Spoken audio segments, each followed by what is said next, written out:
जी बच्चों, हम पढ़ रहे थे moment of inertia. Moment of inertia उस बॉडी के लिए जो कि सर्कल में मूव कर रहा, उसका हमने मोमेंट ऑफ इनर्शिया देखा I is equal to M R square. आपने उसमें देखा कि मोमेंट ऑफ इनर्शिया दो चीज़ों पे डिपेंड कर रहा है, mass of the body and radius of circulating body. अब अगर कोई बॉडी रोटेशन में है, जैसा कि किसी गाड़ी का टायर है, तो अगर हम उसको देखें तो बेटा उसके जो इनर पार्ट्स होते हैं, जो सेंटर वाले पार्ट्स होंगे, वहाँ पे उनका डिस्टेंस जो है वो एक्सिस ऑफ रोटेशन से कम होता है।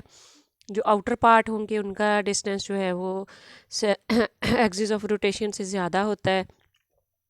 इसी तरह अगर मास यूनिफॉर्मली डिस्ट्रीब्यूटेड ना हो तो फिर मास भी कहीं पे कम होगा तो कहीं पे ज़्यादा होगा। तो इसके लिए हम ये करते हैं कि उस बॉडी को स्मॉल पार्ट्स में, स्मॉल पीसेस में डिवाइड कर देते हैं और हर पीस का मास जो है उसको हम उसका नाम देते हैं। फर्स्ट पीस का मास M1, सेकंड का M2 एंड M3, M4, इस तरह हम उसके स्मॉल पीसेस कर लेते हैं, जैसे आपको फिगर में नज़र आ रहा है। और हर मास का रेडियस उसके रिस्पेक्टिवली उसका नाम होगा radius R1, R2, R3 and R4, इसी तरह कंटिन्यूसली। तो अगर हम इस तरह से देखें कि जो फर्स्ट बॉडी अगर हम M1 की बात करें तो उसका जो रोटेशन की वजह से उसमें टॉर्क प्रोड्यूस हो रहा होगा, that will be equal to टॉ1 is equal to M1 R1 square alpha 1। तो इसी तरह अगर हम सेकंड बॉडी M2 के लिए करें, वो होगा M2 R2 स्क्वायर अल्फ़ा 2, और इसी तरह सो ऑन ये चलता रहेगा। अगर हम टोटल जो रोटेटिंग बॉडी है उस पूरे के पूरे बॉडी का टोटल टॉर्क जो है वो कैलकुलेट करें, तो हम क्या करेंगे, इन सब के जो टॉर्क्स होंगे स्मॉल पार्ट्स के, उन सब का हम सम करेंगे। तो total torque will be equal to टॉ1 प्लस टॉ2 प्लस टॉ3 and so on up to टॉn।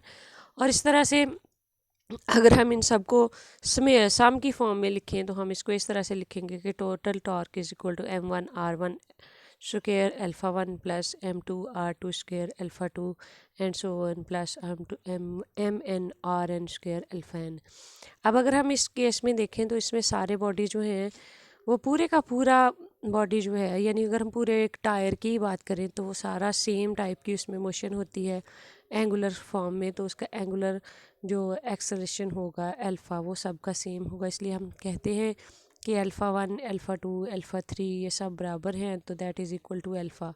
इसलिए हम इस पूरी इक्वेशन में से अल्फ़ा जो है उसको कॉमन बाहर निकाल लेते हैं, तो हमारे पास जो टोटल टॉर्क आ जाता है that is equal to summation i changes from 1 to n, यानी आई की वैल्यू 1 से लेके n तक जाती है, इंटू MI/R स्क्वेयर, और इसके साथ हम ब्रेसेस के बाहर अल्फ़ा लगा देते हैं क्योंकि अल्फ़ा सब के साथ इक्वली मल्टीप्लाई हो रहा है। अब ये आपके पास आ गया टोटल टॉर्क जो है उस बॉडी के लिए जो जिसमें मास और डिस्टेंस यूनिफॉर्मली डिस्ट्रीब्यूटेड नहीं होते। तो अब इसका मोमेंट ऑफ इनर्शिया जो होगा वो आपके पास आ जाएगा इस तरह से कि टॉ इज़ इक्वल टू, अब हमने जो समेशन फॉर्म में MI/R लिखा है, this is equal to moment of inertia, तो torque is equal to I alpha, where I is the moment of inertia of the body and it is expressed as I is equal to summation I is equal to 1 to n MI/R square. तो ये है आपके पास उस body के लिए moment of inertia जिसमें मास और radius uniform सारे बॉडी के लिए एक जैसा नहीं होता। अब ये है कि जिस तरह से बॉडी की शेप चेंज होती है उसके साथ ही उसका मोमेंट ऑफ इनर्शिया जो होता है वो भी चेंज हो जाता है। जैसे कि आप ये देखें, ये साइड पे आपकी बुक के पेज नंबर 109 के इसी यानी मोमेंट ऑफ इनर्शिया वाले पेज पे साइड पे देखें, आपकी इन्फॉर्मेशन के लिए बताया हुआ है कि अगर हम थिन रॉड लें और उसका हम मोमेंट ऑफ इनर्शिया कैलकुलेट करें तो उसका moment of inertia is equal to होता है 1/12 ml square, where l is the length of the rod. इसी तरह अगर हम हुप की बात करें, हुप ऐसी चीज़ होती है जैसे कि आपकी चूड़ी नहीं होती, यानी वो अंदर से खाली सिर्फ उसके किनारे हों।